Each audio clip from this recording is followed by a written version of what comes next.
Hello friends, last લેક્ચરની અંદર આપણે હાઇઝનબર્ગનો અનિશ્ચિતતાનો સિદ્ધાંત અને ત્યાર પછી બોહરની નિષ્ફળતાના કારણો, બોહર મોડેલના કયા કારણોસર જે નિષ્ફળ નીવડ્યું એના વિશેની આપણે જે વાત કરી. ત્યારે એ લેક્ચરની અંદર આપણે બે ત્રણ ન્યુમેરિકલ્સ ની ડિસ્કશન કરી ગયા હતા. આજે આપણે બે થિયરી જે છે એને કોરિલેટેડ એના ન્યુમેરિકલ્સ ની ડિસ્કશન કરવાની છે. ત્યાર પછી એને લગતા એમસીક્યુ જે છે આપણે ડિસ્કશન કરવાની છે. તો મિત્રો, કયા ઇક્વેશનનો યુઝ કરશું આપણે આજના ન્યુમેરિકલ્સ ની કેલ્ક્યુલેશન માટે? તો આપણને ખાસ બે સમીકરણ યાદ હોવા જોઈએ. કયા કયા સમીકરણ?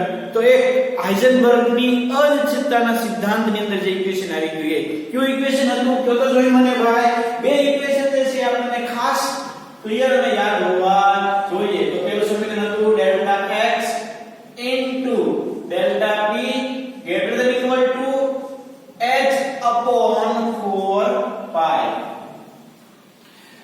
p એટલે મોમેન્ટમ, વેગમાન. અને આવી રીતે એ સમીકરણને જે છે આપણે આવી રીતે પણ લખી શકીએ કે m into delta v greater than equal to h upon 4 pi.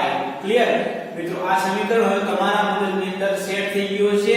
આમાં હવે તમને કોઈ જે છે ડાઉટ હશે નહીં. અને ત્રીજું સમીકરણ ડી બ્રોગલી ની તરંગ લંબાઈ, એટલે કે ડી બ્રોગલી આપેલું સમીકરણ lambda is equal to h upon mv. v means કે વેગ. ક્લિયર? તો મિત્રો, આજના લેક્ચરની અંદર આપણે આ ત્રણ સમીકરણનો જે છે ઉપયોગ કરીશું અને ન્યુમેરિકલ્સ ની કેલ્ક્યુલેશન કરવાની છે. મિત્રો, આપણે જે છે જૂની દરેક થિયરી જે છે ક્લિયર કરી ગયા છો. અગાઉ મેં તમને એમસીક્યુ સોલ્વ કરાવ્યા, પણ તમે બધા ક્લિયર કરી નાખ્યા છે. દરેક થિયરી જે છે પોઈન્ટ ટુ પોઈન્ટ તમે સમજી ગયા છો. આ આપણું છેલ્લું સ્ટેજ છે આ ચેપ્ટરનું, કે જ્યાં જે છે આપણે આ ચેપ્ટરને પૂર્ણ કરીશું. હવે આપણે આ ચેપ્ટર પૂર્ણતા તરફ જે છે એ લઈ જઈ રહ્યા છીએ. હવે ન્યુમેરિકલ્સ બાકી છે અને થોડા એમસીક્યુ ની આપણે ડિસ્કશન કરીશું, જેના કારણે તમને કોમ્પિટિટિવ એક્ઝામમાં ક્યારેય કોઈ પ્રોબ્લેમ ન પડે. એના માટે જે છે તમારે સારાંશ તૈયાર થઈ જાય એટલા માટે. ક્લિયર? તો આજે આપણે ન્યુમેરિકલ્સ હવે સ્ટાર્ટ કરીએ. આ ત્રણ ઇક્વેશન જેનો આપણે ઉપયોગ કરવાના છે એ મેં તમને યાદ કરાવી દીધા. અગાઉની બે થિયરીના ઇક્વેશન છે. ક્લિયર? તો ટેક્સ્ટબુકમાં સ્વાધ્યાયનો 61મો નંબરનો ન્યુમેરિકલ છે. શું કહે છે તમને જો તો ભાઈ, કે ઇલેક્ટ્રોનનું સ્થાન ±0.002 નેનોમીટરની ચોકસાઈથી માપવામાં આવે તો ઇલેક્ટ્રોનના વેગમાનમાં અનિશ્ચિતતા ગણો. પહેલા સ્ટેપમાં શું ગણવાનું છે? આપણે ઇલેક્ટ્રોનના વેગમાનમાં અનિશ્ચિતતા ગણવાની છે. આપણને શું આપ્યું છે ભાઈ? તો કે સ્થાનની અનિશ્ચિતતા આપી છે. સ્થાનની અનિશ્ચિતતા એટલે ડેલ્ટા x, વેગમાનની અનિશ્ચિતતા એટલે ડેલ્ટા p. તો પહેલા સ્ટેપમાં અહીંયા સુધીમાં આપણે ઇલેક્ટ્રોનના વેગમાનની અનિશ્ચિતતા એટલે કે ડેલ્ટા p જે છે ગણવાનો છે. પછી આગળ શું કહે છે? ધારો કે ઇલેક્ટ્રોનનું વેગમાન h/4 pi * 0.05 નેનોમીટર હોય તો આ મૂલ્ય વ્યાખ્યાયિત કરવામાં કોઈ મુશ્કેલી હશે? વાસ્તવિક વેગ જે છે તમને આપણને આપ્યો છે એ વાસ્તવિક વેગ આપણે વ્યાખ્યાયિત કરી શકશું કે વ્યાખ્યાયિત નહીં કરી શકીએ એના વિશેની જે છે આપણે વાત કરવાની છે. તો સમીકરણ યુઝ કરવાનું છે ભાઈ. તો આપણે કીધું તો જ્યારે ન્યુમેરિકલ્સ ગણવાના થાય ત્યારે આ સમીકરણ જે છે એને આપણે આવી રીતે લખી નાખશું. ઇઝ ઇક્વલ ટુ જે છે એનો આપણે ઉપયોગ કરીશું. કોનો ઉપયોગ કરીશું? આપણે is equal to h upon 4 pi નો જે છે ઉપયોગ કરીશું. ક્લિયર? હવે આપણે પહેલા ગણી નાખીએ ઇલેક્ટ્રોનના વેગમાનની અનિશ્ચિતતા. તો આ સમીકરણ આવી રીતે લખાય છે. તેથી delta p is equal to h upon 4 pi into delta x. delta x કેટલા આપેલા છે મિત્રો આપણને? તો કે delta x આપણને જે છે આપી દેલા છે ±0.002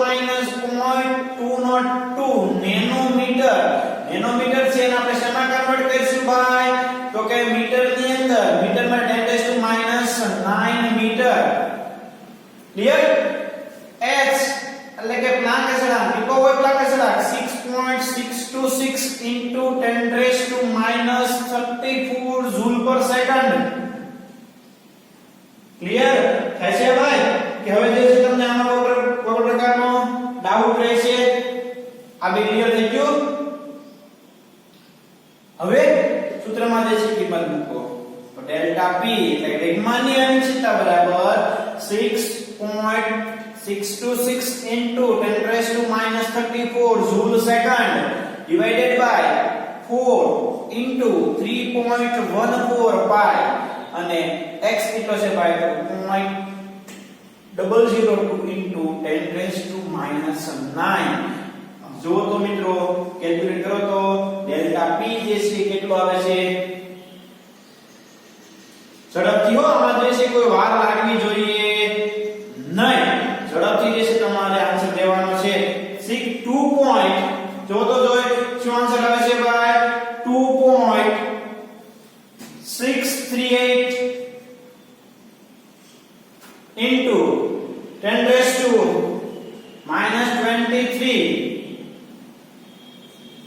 kg મીટર સેકન્ડ ઇન્વર્સ જો તો આવો આન્સર આવે છે બધાને શું આન્સર આવે છે 2.638 into 10 raised to minus 23 kg metre second inverse બધાને જે છે આવો આન્સર આવતો હશે મને જે છે પાક્કો ખ્યાલ છે ત્યાં સુધી અહીંયા આપણને વેગમાનની અનિશ્ચિતતા જે છે મિત્રો મળી ગઈ હવે આપણે એનું વાસ્તવિક વેગમાન જે છે ગણવાનું છે શું ગણવાનું છે વાસ્તવિક વેગમાન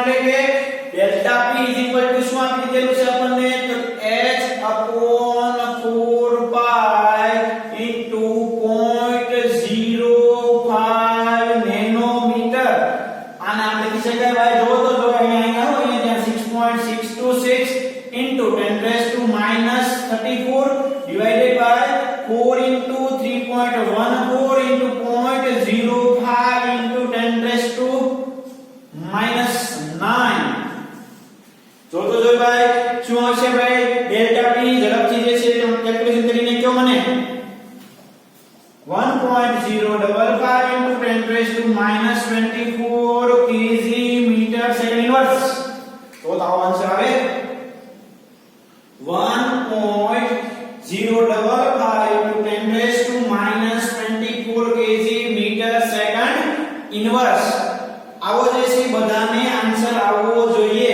આમાં તો કોઈને ભૂલ પડવી જોઈએ નહીં હવે છે ભાઈ તો મિત્રો હવે આપણે શું કરવાનું છે આ મૂલ્યને વ્યાખ્યાયિત કરવું કોઈ મુશ્કેલી હશે હવે આ બેની સરખામણી આપણે કરવાની છે મિત્રો આ અનિશ્ચિતતા -23 માં છે આ જે છે વાસ્તવિક જે છે -24 માં છે આ કિંમત નાની છે એટલે કે ઇલેક્ટ્રોનનું વેગમાન આટલું હોય તો હા આપણને વ્યાખ્યાયિત કરવામાં મુશ્કેલી પડે આ જે છે એ વ્યાખ્યાયિત થઈ શકે નહીં કારણ કે મૂલ્ય કેવું છે ભાઈ 10⁻24 10⁻23 આ મૂલ્ય જે છે ઈ નાનું છું એટલે આ અનિશ્ચિતતા એ આટલું વેગમાન જે છે વ્યાખ્યાયિત થઈ શકે નહીં ક્લિયર મિત્રો તો હવે જે છે તમને આ ન્યુમેરિકલ સમજાઈ ગયો હશે કાંઈ કરવાનું નથી આપણે બે જે છે વેગમાન ગણવાના છે વેગમાન ગણાઈ જાય એટલે જે છે આપણને આન્સર મળી જાય ક્લિયર પાક્કું મિત્રો તો હવે જે છે આપણે આગળના ન્યુમેરિકલ્સ ની અંદર જઈએ ન્યુમેરિકલ્સ ટેક્સ્ટબુક નો 2.58 નંબરનો જે છે દાખલો છે શું કહે છે તો કે ઇલેક્ટ્રોન વિવર્તનની જેમ ન્યુટ્રોન વિવર્તન માઇક્રોસ્કોપ અણુની રચના નક્કી કરવા માટે વપરાય છે જે રીતે ઇલેક્ટ્રોન વિવર્તન નો ઉપયોગ કરીને ઇલેક્ટ્રોન વિવર્તન માઇક્રોસ્કોપ નો ઉપયોગ કરવામાં આવે છે એવી જ રીતે ન્યુટ્રોન વિવર્તન માઇક્રોસ્કોપ અણુની રચનાના અભ્યાસ માટે જે ઉપયોગ કરવામાં આવે જો અહીં ઉપયોગમાં લેવાયેલ તરંગ લંબાઈ લેમ્બડા આપણને આપી છે પાઇકોમીટર તો ઇલેક્ટ્રોન સાથે સંકળાયેલ વેગ ગણવાનો છે. શું ગણવાનો છે? ઇલેક્ટ્રોન સાથે સંકળાયેલ વેગ.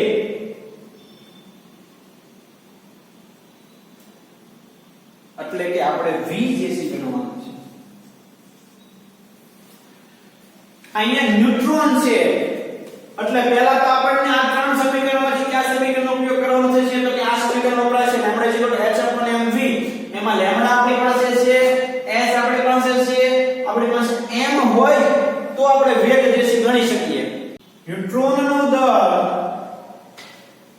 1.675 × 10⁻⁻25 kg છે ભાઈ. આપણે અગાઉ જ્યારે ચેપ્ટર શરૂઆત કર્યું ત્યારે જે છે આપણે પુસ્તકથી યાદ રાખ્યું તો ન્યુટ્રોનનો દર, પ્રોટોનનો દર, ઇલેક્ટ્રોનનો દર, બરોબર? તો આ ન્યુટ્રોનનો દર જે છે આપણે ખબર છે m = 1.67 × 10⁻⁻25 kg. હવે મિત્રો આપણે વેગ ગણવાનો છે. સમીકરણ લખીએ λ = h/mv. એટલે જે છે શું થશે? તો કે v બરાબર વેગ બરાબર h/m * λ. પણ મિત્રો લેમ્ડા અહીંયા પાઇકોમીટરમાં છે એટલે આપણે પાછો યુનિટ ટ્રાન્સફર કરવો પડે, ભૂલાવવું જોઈએ નહીં. શું થશે ભાઈ? તો કે 500 Na × 10⁻12 મીટર. ક્લિયર? હવે જે છે મિત્રો આપણે કિંમત મૂકી s એટલે 5 ની કિંમત કેટલી હોય? તો કે 6.626 × 10⁻34 m. એટલે ન્યુટ્રોનનો દર 1.675 × 10⁻⁻25. લેમ્ડા કેટલા છે ભાઈ? તો 800 × 10⁻12. ક્લિયર? મિત્રો તમે સોલ્વ કરો તો કેટલો આન્સર આવે છે? કેટલો જોઈએ મને ઝડપથી? તમને અહીંયા જે છે એ આન્સર મળશે 4.95 મળશે × 10⁻4 મીટર/સેકન્ડ. આટલો જે છે આપણને વેગ મળશે. મિત્રો ન્યુમેરિકલ્સ તમને સમજાઈ ગયો છે. આપણે લેમ્ડા સમજાયું છે ને ન્યુટ્રોન સાથે સંકળાયેલ વેગ ગણવાનો છે. આ સમીકરણ ન્યુટનનું દળ આપણે જે છે લખી નાખ્યું. લેમ્ડા = h/mv ડી સમીકરણનો ઉપયોગ કર્યો અને આપણે જે છે વેગ મળી ગયો. ક્લિયર? તો હવે જે છે મિત્રો આપણે આમાં કોઈ ડાઉટ થવો જોઈએ નહીં. ટેક્સ્ટ બુકનો 58 નંબર ન્યુમેરિકલ્સ આપણને ક્લિયર આવડી ગયો. ઓકે, આગળ ન્યુમેરિકલ્સ 60મા નંબરનો છે કે 100 વોલ્ટ વિભવ એટલે કે પોટેન્શિયલ ડિફરન્સ, વિભવ તફાવત, પોટેન્શિયલ ડિફરન્સ થી ઘૂમતા પ્રોટોન સાથે સંકળાયેલો વેગ, પ્રોટોન સાથે સંકળાયેલો વેગ એટલે કે v આપણને આપી દીધેલો છે. કેટલો આપેલો છે ભાઈ? તો કે 4.57 Na × 5 મીટર/સેકન્ડ. જો હોકીનો દડો જેનું દળ 0.1 કિલોગ્રામ છે તે આ વેગથી ઘૂમતો હોય તો આ વેગ સાથે સંકળાયેલ તરંગ લંબાઈ કેટલી થાય? હોકીનો દડો એનું વજન આપ્યું છે 0.1 kg. શું કહે છે મિત્રો? પહેલા આપણે રકમ શાંતિથી સમજવી પડશે. શું કહે છે ભાઈ? તો કે 100 વોલ્ટ વિભવ પોટેન્શિયલ તફાવતવાળો પ્રોટોન છે અને કેટલા વેગથી ઘૂમે છે? તો કે 4.37 મીટર/સેકન્ડ થી. એટલા જ વેગથી એટલે કે આ જ વેગથી હોકીનો જે છે દડો ઈ 0.1 કિલોગ્રામ નો છે અને એ પણ ઘૂમે છે તો એની તરંગ લંબાઈ છે કેટલી? એટલે કે આ જ વેગ સાથે આટલું દળ ધરાવતો દડો જો ઘૂમતો હોય તો મિત્રો એની તરંગ લંબાઈ જે છે આપણે ગણવાની છે. તરંગ લંબાઈ એટલે કાંઈ નહીં, સમીકરણ આ આપણી પાસે લંબાઈ h/mv. આ સૂત્રની અંદર જે છે તો મિત્રો તમે કિંમત મૂકો એટલે તરત તમને જે છે આન્સર આવશે. h એટલે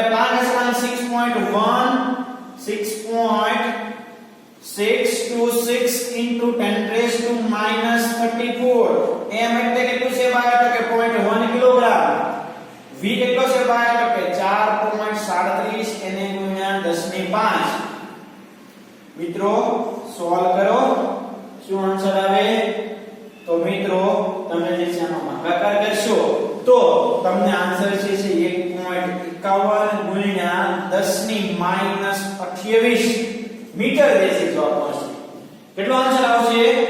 1.51 10 ની માઈનસ 28 મીટર આટલી તરંગ લંબાઈ જે છે આપણને જો રોટીનો દડો આટલું દળ ધરાવતો હોય અને આટલો જો વેગ હોય તો એની તરંગ લંબાઈ આટલી મળે 10⁻28 મીટર દળ હોય કેટલું એટલે લેમ્બડા જે છે આવવાની છે ઘટવાની છે ક્લિયર મિત્રો તો હવે જે છે તમને આ વસ્તુ સમજાઈ ગઈ હશે આમાં તમને હવે કોઈ ડાઉટ રહેવો જોઈએ નહીં ક્લિયર ન્યુમેરિકલ્સ થાય છે ભાઈ આગળ જઈએ 20મા નંબરનો છે આ જે છે આપણે કહીનો 60મા નંબરનો ન્યુમેરિકલ્સ ટેક્સ્ટબુક સ્વાધ્યાયનો જે છે 20મા નંબરનો દાખલો છે ભાઈ શું કહે છે ભાઈ 20મા નંબરના ન્યુમેરિકલ્સ ની અંદર જોઈ લઈએ આપણે 2.05 મીટર પર સેકન્ડના વેગથી ઘૂમતા ઇલેક્ટ્રોનની તરંગ લંબાઈ મિત્રો આપણને જે છે એ વેગ આપી દીધો છે કેટલા આપ્યો છે ભાઈ 2.05 એને ગુણ્યા 7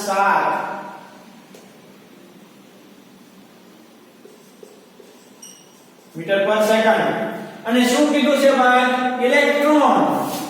ઇલેક્ટ્રોનની તરંગ લંબાઈ જે છે આપણે ગણવાની છે સમીકરણ આ વાપરવાનું થાય તો m શું છે ભાઈ કરતો જોઈએ તો ઇલેક્ટ્રોનનું દળ કેટલું છે ઇલેક્ટ્રોનનું દળ તો કે 1.911 એને ગુણ્યા 10 ની માઈનસ 31 કિલોગ્રામ મટીરીયલમાં ભૂલ છે તમારા અહીંયા 37 છે સાદુ પાપોને એમાં 37 લખેલું છે ખોટું છે સુધારી મિત્રો lambda equal to h/mv h એટલે પ્લાનસ line 6.626 into 10 raised to minus 34 divided by 9.11 એને ગુણ્યા 10 ની માઈનસ 31 એને ગુણ્યા 2.05 એને ગુણ્યા 10 ની 7 મિત્રો અહીંયા જે છે મટીરીયલમાં 10 ની 37 ઘાત લખેલું છે એ તમારે કરેક્શન કરી નાખવાનું અહીંયા 31 આવે બરોબર તો મિત્રો સોલ્વ કરો અને શું આન્સર આવે કે તો જોઈ મને તો મિત્રો તમને અહીં આન્સર મળશે 3.55 એને ગુણ્યા 10 ની માઈનસ 11 ઘાત મીટર આવો આન્સર જે છે તમને મળવો જોઈએ મિત્રો આ સમીકરણનો ઉપયોગ કરવાનો છે અને જે છે આપણે ન્યુમેરિકલ્સ ગણવાના છે સાવ ઈઝી છે કોઈ પણ આમાં તમને હવે ડાઉટ રહે નહીં ક્લિયર તમારે કોઈ પ્રકારનું ટેન્શન લેવાનું નહીં સૂત્ર યાદ રાખો સૂત્રમાં કિંમત મૂકો એટલે આપણે જે આન્સર મળે મિત્રો કેલ્ક્યુલેટર વગર થશો નથી તો જો તમારા માટે કહું છું કેલ્ક્યુલેટર વગર પ્રેક્ટિસ કરજો બને એટલો ફિઝિક્સ હોય કેમિસ્ટ્રી હોય કે મેથ્સ હોય મિત્રો બને ત્યાં સુધી કેલ્સી વગર પ્રેક્ટિસ કરજો તમને બહુ બધું બેનિફિટ થશે તમને અત્યારે જે છે હું કહું છું તમને એમ લાગે આ કોટા ફાંકે ચડી ગયો એમ નહીં મિત્રો તમારું જ્યારે 12th પૂરું થાય નીટ અને જેડબલઈ તમે આપો મિત્રો એડવાન્સ તમે આપો અને કેલ્ક્યુલેટર વગર તમે ગણતરી કરો તમને બહુ બધો બેનિફિટ થશે ત્યારે જે છે તમને યાદ આવી છે કે ના હું કહેતો છું બરોબર હતું ભાઈ કેલ્ક્યુલેટર વગર કામ કરો તો મજા આવે એટલે મિત્રો ખાસ યાદ રાખજો ભાગાકાર ગુણાકાર તમારે કેલ્ક્યુલેટર વગર બધા કરવાના ઓકે તો આગળ ન્યુમેરિકલ્સ ની અંદર જે છે આપણે જઈએ ભાઈ 21મા નંબરનો છે દાખલા નંબર 21 શું કહે છે ભાઈ તો ઇલેક્ટ્રોનનું દળ આપણને આપી દીધેલું છે 21મા નંબરનો દાખલો છે અહીંયા ગણના પૂછું ભાઈ ઇલેક્ટ્રોનનું દળ આપણને આપી દીધું છે કેટલું આપ્યું છે ભાઈ તો કે 9.1 એને ગુણ્યા 10 ની માઈનસ 31 કિલોગ્રામ 9.1 ને 10 ની માઈનસ 31 કિલોગ્રામ જે છે દળ આપ્યું છે આપણને ગતિ ઊર્જા એટલે કાઇનેટિક એનર્જી જે છે આપણને આપી દીધી છે કેટલી આપી છે કે 3.0 એને ગુણ્યા 10 ની માઈનસ 25 જૂલ 3.0 એને ગુણ્યા 10 ની માઈનસ 25 જૂલ તો એની તરંગ લંબાઈ જે છે આપણે ગણવાના છે એટલે કે આપણે લેમ્બડા જે છે ગણવાના છે લેમ્બડા શું હોઈ શકે શું કરશો ભાઈ જો તો જોઈ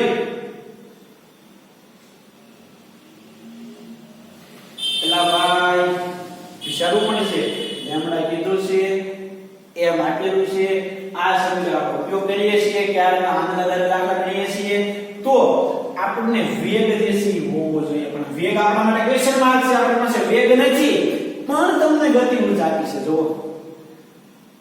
તો યાદ કરો કે ગતિ ઉર્જા, કાઇનેટિક એનર્જી અને વેગ વચ્ચે કોઈ સંબંધ સમીકરણ છે ભાઈ?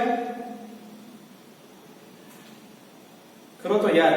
ગતિ ઉર્જા અને વેગ વચ્ચે સંબંધ દર્શાવતું સમીકરણ કે આપણે ભણી ગયા છીએ, આપણે યાદ છે? એલા ભાઈ આવી ગયો, આપણને બધાને ખબર છે. જે ન ખબર હોય ને એને રિવિઝન કરવું પડશે ભાઈ. કે E = 1/2 mv². યાદ કરો, આવી ગયું ને? ગતિ ઉર્જા બરાબર 1/2 mv². લા ભાઈ આપણી પાસે m પણ છે અને ke પણ છે, આપણી પાસે v નથી. આ સૂત્રમાં કિંમત મૂકો, આપણને v મળે ભાઈ સહેલાઈથી. આ સમીકરણને હું જો આમ લખી શકું, v બરાબર √m/, આનો દોજો પડે છે. આ લખી શકું ke into 2 divided by m. જો તો આવું કામ લખીએ કે આ બે ગુણાકારમાં જાય, m છેદમાં આવે, વર્ગમૂળ વર્ગ છે તો સામે બાજુ થાય વર્ગમૂળ. તો v બરાબર √2 ke/m આમ લખી શકાય. પાક્કું? તો મિત્રો કાંઈ કરવાનું નથી, સૂત્રમાં કિંમત મૂકવાની છે, મૂકી દઈએ. 2 ગતિ ઉર્જા કેટલી છે ભાઈ? 3 n × 0 n × 10⁻25 9.1 × 10⁻31. હાલો તો ભાઈ સોલ્વ કરો તો કેટલો v તમને વેગ જે છે કેટલો મળશે કયો તો જોઈ. વેગ જે છે તમને 812 મીટર/સેકન્ડ મળશે. કેટલો મળશે? 812 મીટર/સેકન્ડ. પાક્કું?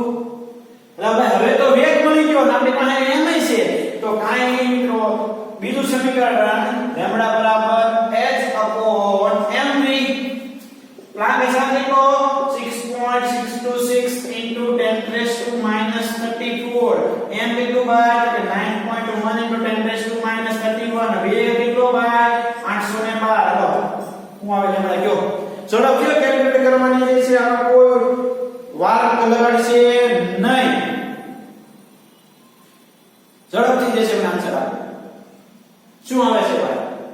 આવ્યો જવાબ 8.947 n × 10⁻7 મીટર. આવો જવાબ આવ્યો ભાઈ. તો હવે આને આમ લખીએ કે 8.47 -10 મીટર. તો આને આમ લખીએ કે 8.947 એંગસ્ટ્રોમ. આપને જે છે લેમ્બડા મળી ગઈ. જો લેમ્બડા બરાબર 8.947 એંગસ્ટ્રોમ. સમજાણો ભાઈ? ન્યુમેરિકલ્સ સાવ ઈઝી છે. ન્યુમેરિકલ્સ માં કાઈ નથી ભાઈ. શું કરવાનું છે અને શું આપેલું છે નક્કી હોય, ખબર હોય એટલે કાઈ ડાઉટ ન રહે. ઇલેક્ટ્રોનનું દળ આપ્યું છે, ગતિ ઉર્જા વિશે લેમ્બડા કીધી છે, એટલે આપણા મગજમાં તરત વિચાર શરૂ થઈ જવો જોઈએ. દળ આપ્યું હોય, ગતિ ઉર્જા આપી હોય, લેમ્બડા ગણવાનું કે તો પણ આ લેમ્બડા માટે આ ઇક્વેશન જ છે. બી ઇક્વેશન કે લેમ્બડા h/mv. h આપણી પાસે છે m છે પણ v નથી, તો કે v ગણવો પડે. v અને ગતિ ઉર્જા વચ્ચે શું સંબંધ છે? તો ગતિ ઉર્જા બરાબર 1/2 mv². કાઈ નહીં તો ડાયરેક્ટ સૂત્રમાં કિંમત મૂકો, વેગ મેળવો, વેગમાંથી તે આપણે મળી લેમ્બડા. ક્લિયર? તો આગળ જઈએ. આગળ ન્યુમેરિકલ્સ ની અંદર ટેક્સ્ટ બુક 2.57 કે 57 માં નંબર ન્યુમેરિકલ્સ. દ્રવ્યની ભેદ વર્તણૂક જે દ બ્રોગલીએ પ્રતિપાદિત કરેલી, જેને પરિણામે ઇલેક્ટ્રોન માઇક્રોસ્કોપની શોધ થઈ, જે વારંવાર જૈવિક અણુ અને અન્ય પ્રકારના પદાર્થોના આવર્તન માટે ઉપયોગમાં લેવાય છે. જો આ ઇલેક્ટ્રોન માઇક્રોસ્કોપ માં ઇલેક્ટ્રોનનો વેગ આપણને આપી દીધેલો છે. કેટલો આપેલો છે ભાઈ? ઇલેક્ટ્રોનનો વેગ. કઈ વસ્તુ આપી છે એટલે લખી નાખવાની દરેક વખતે, એટલે આપણને કોઈ પણ પ્રકારના ડિસ્ટર્બન્સ ન રહે. પછી તો આ ઇલેક્ટ્રોન સાથે સંકળાયેલ દ બ્રોગલીસ ની તરંગ લંબાઈ, એલા ભાઈ આપણને જો તો વેગ આપ્યો અને લેમ્બડા ગણવાની કીધી છે. તો હવે જે છે તમને મિત્રો ઇલેક્ટ્રોન કીધો છે, એમ ની ખબર છે કેટલો છે m.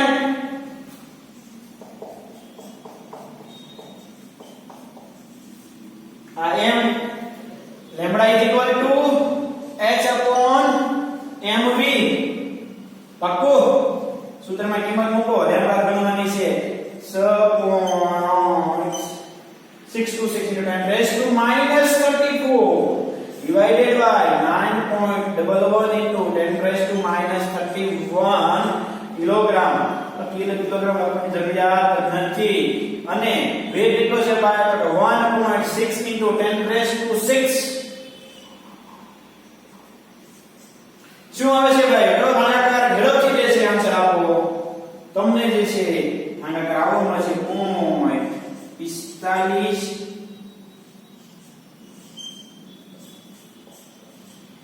10 raised to કેટલા આવે છે ભાઈ? ઝડપથી હોય તો વાર જે છે લાગવી જોઈએ 9 -9 આવે છે. તો મિત્રો આને તમે આમ લખી શકો 4 5 4 એને ગુણ્યા 10 ની -12 તો હું થશે ભાઈ તો કે 454.6 પાઇકોમીટર આવી જશે આપણને આપડા મળે છે. જો આ પોઈન્ટ હવે તમને બધાને આવડી જાય. આ 3 પોઈન્ટ આમ જાવ એટલે 10 -3 થાય 10 -12 થાય એટલે 1 મીટર દર 10 -12 પાઇકોમીટર. તો મિત્રો આપણને લેમ્બડા ની કેટલી મળી ગઈ? 454.6 પાઇકોમીટર. ક્લિયર? હવે આગળનો ન્યુમેરિકલ છે ભાઈ 59 નંબરનો છે. ટેક્સ્ટ બુક છે ન્યુમેરિકલ્સ નો. જો બોહરની પ્રથમ કક્ષામાં ઇલેક્ટ્રોનનો વેગ, મિત્રો ઇલેક્ટ્રોનનો વેગ આપણને આપી દીધો છે 2.19 એને ગુણ્યા 10⁶ મીટર સેકન્ડ ઇન્વર્સ. તો આપણે જે છે લેમ્બડા ગણવાની છે.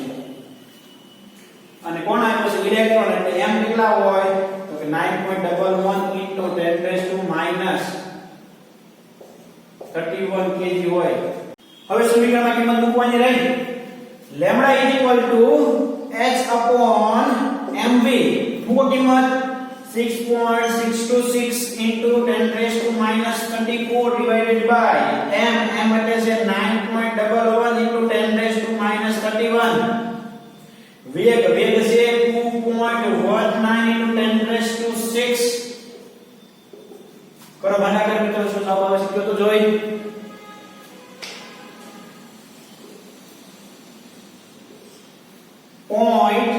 .330 331 332 એવો કે તમારો જે આન્સર આવશે. અહીંયા 2 1 હોય શકે, 2 હોય શકે, 3 હોય શકે, કોઈ પણ છે 33 0. કેટલો પાવર આવે છે ભાઈ? 10⁻⁻9 જ આવતો છે કારણ કે અહીંયા નહીં એનો પાવર એક થશે. તો મિત્રો હવે શું કરશું? કાઈ નહીં, આમ થાય 330 એને ગુણ્યા 10 ની -12 એટલે કે 330 પાઇકોમીટર. હવે જો ભાઈ અહીંયા ઘણાના 331 આવશે, ઘણાના 332 આવશે, ઘણાના 333 આવશે, પણ નિયર અબાઉટ 330 પાઇકોમીટર જે છે તમારો આન્સર આવશે. 331 આવે, 332 આવે, 333 આવે, 330 આવે. અહીંયા જે પોઈન્ટ છે એના અહીંયા આન્સર જે છે આ ઘણા અહીંયા ખાલી 6 લે 6.6 તો આન્સર છે થોડો ક્લિયર. પણ બે ડિજિટ સુધી ત્રીજા ડિજિટમાં જે છે બહુ આપણે પડવાનું નહીં. ક્લિયર મિત્રો? તો આપણને જે છે લેમ્બડા કેટલી મળી ગઈ? 330 નિયર અબાઉટ પાઇકોમીટર. ક્લિયર? તો મિત્રો આજે જે છે અહીંયા સુધી આપણે ન્યુમેરિકલ્સ કેલ્ક્યુલેટ કરવાના. નેક્સ્ટ લેક્ચર ની અંદર હજી ન્યુમેરિકલ્સ અને એમસીક્યુ ડિસ્કશન શરૂ રહેશે આ જ ટોપિકને આ જ ઇક્વેશનનો યુઝ કરીને. એટલા માટે મિત્રો અહીંયા સુધી દરેક થિયરી, દરેક એમસીક્યુ, દરેક ટોપિક જે ડિસ્કશન થયા છે બધા જ ક્લિયર કરી લો. નેક્સ્ટ લેક્ચર ની અંદર હજી આપણે આગળ ન્યુમેરિકલ્સ અને એમસીક્યુ ડિસ્કશન કરવા માટે મળીશું. ક્લિયર? તો આજે અહીંયા સુધી રાખીએ. નેક્સ્ટ લેક્ચર ની અંદર સ્ટ્રક્ચર ઓફ એટમ ના લાસ્ટ સ્ટેજ ની આપણે જે છે એમસીક્યુ એના અમુક ન્યુમેરિકલ જે બાકી છે ડિસ્કશન કરીએ. Okay, thank you.